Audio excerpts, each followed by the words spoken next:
ఏమి నేను చెప్పిందాక అది ఎక్కడుంది, ఇది ఎక్కడుంది, ఈ అడుగుతుంది ఏసై మాట ఎత్తలా.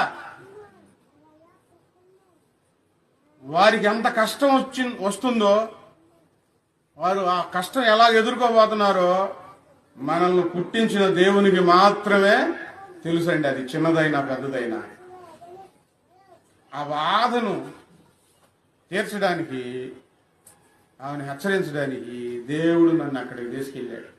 ఆమె వదిలిపెట్టింది కానీ నేను ఆమెనే వదిలిపెట్టలేదు.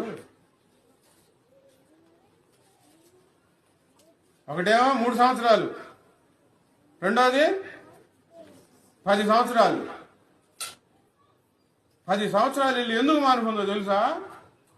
ఒకటి అనుకుందంట, మా అమ్మాయి పెళ్లి చర్చిలోనే చెయ్యాలి అని గట్టిగా.